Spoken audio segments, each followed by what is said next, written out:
আচ্ছা, নদী নৌকা পড়তে গেলে তোমাদের অবশ্যই ভেক্টরের উপাংশের যে কনসেপ্টটা আছে ওইটা ভালোভাবে বুঝতে হবে।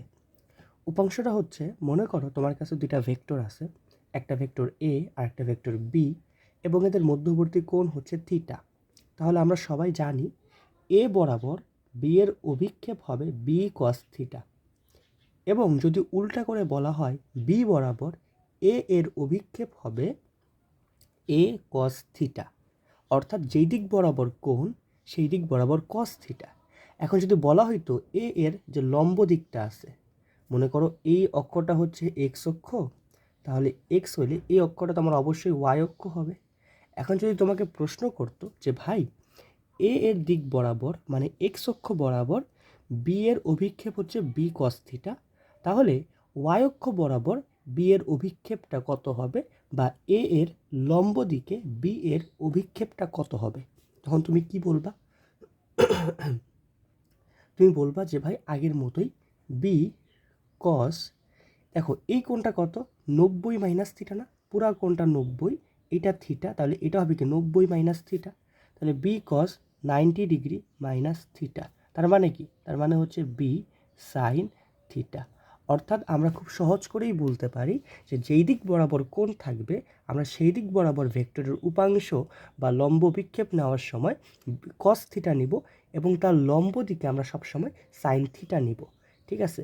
এখন এই জিনিসটা যারা বোঝো নাই কীভাবে আসছে তাদের জন্য বলতেছি যে ভাই তোমরা হচ্ছে আমাদের উপাংশের ক্লাসটা দেখে আসবে, ওইখানে এটা নিয়ে খুব ডিটেইলসে আলোচনা করা হয়েছে। বাট যেহেতু আজকে আমরা নদী নৌকা পড়বো, নদী নৌকার জন্য তোমার জাস্ট একটা লাইনই জানতে হবে, সেটা হচ্ছে তুমি যেই দিক বরাবর কোনো ভেক্টরের উপাংশ নিবা সেই দিক বরাবর শুধুমাত্র অ্যাঙ্গেলটা জানলে এবং ওই ভেক্টরের মানটা জানলেই তোমার জন্য হয়ে যাবে।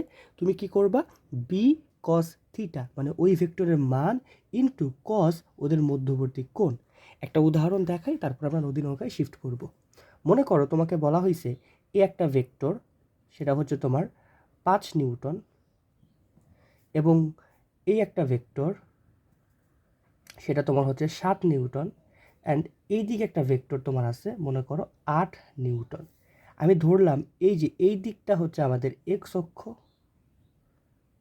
এবং আমি ধরলাম এই লম্ব দিকটা হচ্ছে আমাদের ওয়াই অক্ষ।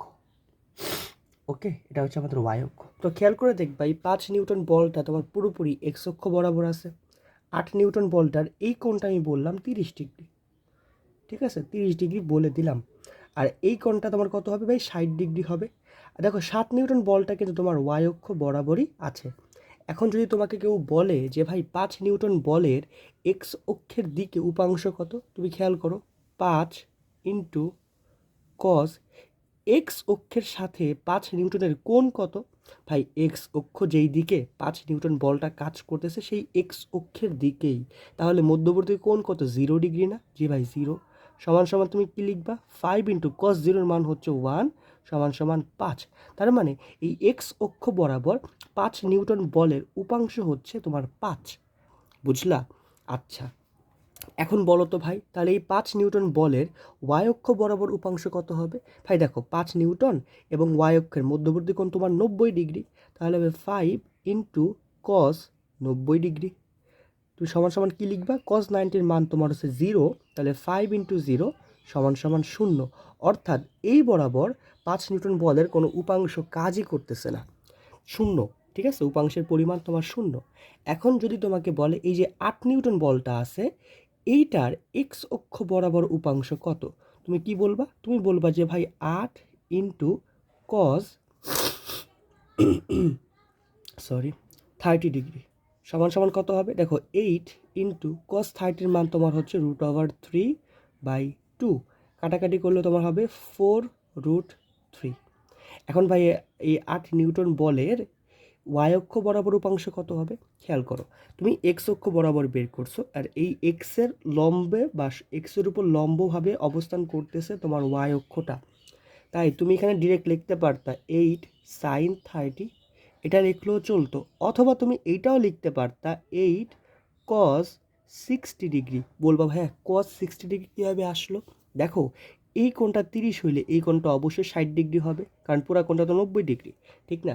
তো এটা যদি 60 ডিগ্রি হয় তোমার, তার মানে তুমি 8 এবং যে অক্ষর দিকে তুমি তার উপাংশ বের করবা ওই দুটার মধ্যবর্তী কোণ 60 ডিগ্রি পেয়ে গেছো। তো তুমি 8 cos 60 বসাইতে পারো, অথবা তুমি আগে যেহেতু এক্স অক্ষ বরাবর 8 নিউটন বলের উপাংশ বের করছো 8 cos 30 দিয়ে, এখন তুমি তার লম্ব দিকে বের করবা, তার মানে 8 sin 30 বসাবা, বুঝছো? অর্থাৎ তুমি লম্ব দিকে বের করতেছো, তাই তুমি 8 sin 30 বসাইলেও হবে। আবার তুমি যেহেতু এদের মধ্যবর্তী কোণটা 60 ডিগ্রি তুমি জানো, তাই 8 cos 60 বসাইলেও তোমার হবে, কোনো সমস্যা নেই। দুইটা ভ্যালু তোমার সেমই আসবে। খেয়াল করো, এখানে 8 ইন্টু সাইন 30 মান তোমার হাফ, তাহলে আবার তোমার এখান থেকে 4। আবার এখানে দেখো 8 ইন্টু কস 60 মান তোমার হচ্ছে হাফ, তাহলে এখান থেকে তোমার আসবে 4।